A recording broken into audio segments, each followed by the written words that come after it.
Tadi semua sepakat, tidak hanya Pertamina. Kami tanya satu-satu, baik AKR, baik Vivo, baik Shell, baik Exxon Mobil menyatakan semua bahwa RON itu tidak bisa dirubah. Bahwa tidak mungkin ya antara RON 90 bisa lompat 992, itu nggak mungkin ya. Selain itu, Kejaksaan Agung juga mengungkapkan adanya perbuatan melawan hukum antara penyelenggara negara dan broker minyak mentah, yaitu dengan memanipulasi BBM Pertalite menjadi Pertamax. Sejauh mana Pertamax itu menyerupai Pertalite itu menyerupai Pertamax? PT Pertamina Patraniaga diduga membeli Pertalite, lalu mencampurnya di depo agar menyerupai Pertamax. Gue ngebayangin nanti para pelaku di neraka pas disiksa malaikat bilang, dimulai dari nol ya. Jadi tidak merubah RON, karena penambahan RON itu, jadi kita minta kepada masyarakat agar tenang bahwa tidak ada itu perubahan penambahan zat adiktif itu merubah RON. Yang tadi sempat rame bahwa ada RON 90 ditambah zat adiktif menjadi RON 92. Tadi semua sepakat, tidak hanya Pertamina. Kami tanya satu-satu, baik AKR, baik Vivo, baik Shell, baik Exxon Mobil menyatakan semua bahwa RON itu tidak bisa dirubah.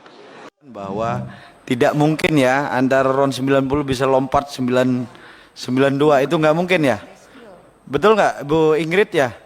Ada nggak, bisa ada dimungkinkan nggak dari RON 90 naik ke 92 dengan penambahan zat adiktif? Kalau seperti tadi saya yang sudah sampaikan Pak, mohon izin, produk yang kami bawa itu memang sesuai dengan spesifikasi RON-nya, base fuel-nya. Nah, proses di sini. Saya maksud itu, apakah dimungkinkan dari 90 ditambah zat-zat khusus gitu kan, bisa naik gitu kan? Zat aditif tersebut adalah untuk menambahkan value Pak. Jadi kan mungkin setiap badan usaha punya value keunggulan masing-masing. Jadi itulah tujuan dari zat aditif tersebut Pak. Gitu saya sampaikan. Ya tapi RON-nya tetap kan, oktannya itu tetap kan? Kalau dari Shell oktannya tetap Pak. Iya. Nah, maksudnya kan sama kan, biarpun ditambahkan zat adiktif atau apapun, dia tidak merubah RON kan? Kalau dari proses kami tidak akan merubah RON. Itu kalau dari Shell. Pak. Jadi intinya gini, Ibu Ingrid menyatakan bahwa zat adiktif itu hanya menambah value kan, atau ibarat keunggulan tertentu dari jenis produk Ibu, tapi tidak merubah RON atau menaikkan bahkan menurunkan. Itu kan persepsi kita. Kita samakan dulu biar publik gak bingung kan. Berarti penambahan zat adiktif kepada satu jenis BBM tertentu, misalnya RON 90, itu kan kandungan oktan kan RON ini kan. Nah, itu tidak merubah kan, dia cuma punya keunggulan. Makanya tadi pakai analogi sederhana. Misalnya ini kopi sama, kopinya Shell, kopinya AKR, kopinya Pertamina. Cuma kelebihannya punya Shell mungkin ditambahin es krim apa kan, satunya ditambahin vanila, kira-kira gitulah. Kan itu kan, tapi intinya sama, tetap kopi. Tidak merubah dia menjadi cappuccino. Kan? Nah, ini yang harus kita gambarkan kepada publik bahwa RON tidak akan pernah bisa dirubah dengan pencampuran zat adiktif. Dia hanya menambah value terhadap jenis produk itu dari masing-masing badan usaha.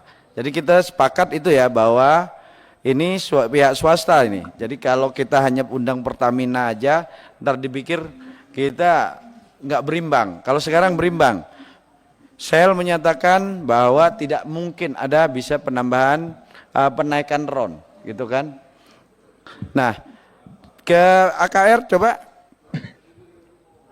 Mohon izin Pak Pimpinan. Mohon izin Pak Pimpinan.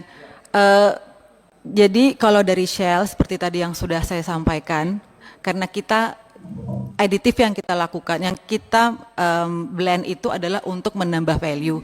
Mohon maaf saya mungkin tidak, karena kan kita tidak tahu ya aditif yang lain seperti apa. Jadi saya mungkin dalam hal ini tidak bisa berbicara untuk badan usaha lain. Terima kasih.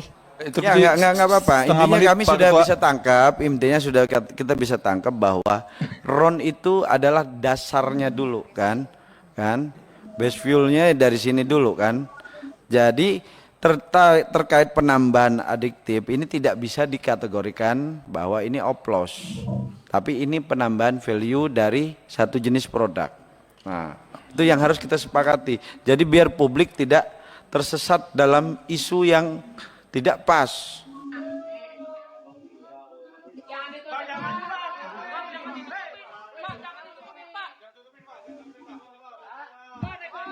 Kejaksaan Agung menahan 7 tersangka terkait dugaan korupsi tata kelola minyak mentah dan produk kilang pada PT Pertamina Subholding dan kontraktor kontrak kerjasama periode 2018-2023. Kasus dugaan korupsi tata kelola minyak mentah Pertamina menyebabkan kerugian negara senilai 193,7 triliun rupiah. Sebelumnya penyidik telah memeriksa sedikitnya 96 saksi dan 2 ahli terkait kasus korupsi tersebut. Sebanyak 7 saksi diantaranya kini ditetapkan sebagai tersangka, salah satunya Direktur Utama PT Pertamina Patraniaga. Tersangka RS, SDS, dan AP diduga melakukan pengodisian untuk menurunkan produksi kilang. Akibatnya produksi minyak mentah dalam negeri tidak terserap sepenuhnya dan dilakukan impor untuk memenuhi kebutuhan dalam negeri. Selain itu, Kejaksaan Agung juga mengungkapkan adanya perbuatan melawan hukum antara penyelenggara negara dan broker minyak mentah, yaitu dengan memanipulasi BBM Pertalite menjadi Pertamax. Akibatnya harga jual BBM kepada masyarakat menjadi lebih tinggi, yang mengakibatkan kerugian negara hingga 193,7 triliun rupiah. Jadi untuk modus operandinya, zat pewarna inilah yang digunakan untuk mencampur ke dalam tangki pendam. Ini tangki pendam ini adalah khusus untuk Pertamax. Khusus untuk Pertamax. Jadi tidak boleh diisi jenis BBM lain sebetulnya. Tetapi mereka mengisi tangki pendam ini dengan BBM jenis Pertalite. Nah, kemudian setelah mereka isi, dicampurlah dengan zat pewarna ini. Nah, setelah dicampur beberapa sendok, kapasitas tangki ini sekitar 24.000 liter. Jadi setelah ini dicampur, kemudian mereka mengecek sampai sejauh mana Pertamax itu menyerupai Pertalite itu menyerupai Pertamax. Nanti tinggal dicek di sini. Warnanya apakah sudah persis menyerupai Pertamax atau tidak. Rakyat tertipu. Selama ini kita bayar Pertamax, tapi dapat oplosan. Bertahun-tahun kita percaya bahwa harga Pertamax yang lebih mahal berarti kualitas lebih baik. Tapi apa yang terjadi? Kejaksaan Agung, Kejagung, membongkar skandal mengejutkan. Pertamax yang kita beli ternyata diduga hasil oplosan dengan Pertalite. Bayangkan betapa jahatnya permainan ini.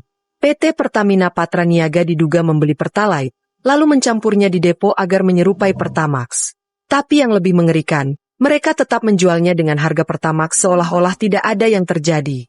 Bukan hanya soal pembohongan publik, praktik ini juga berpotensi merugikan negara hingga 193,7 triliun rupiah.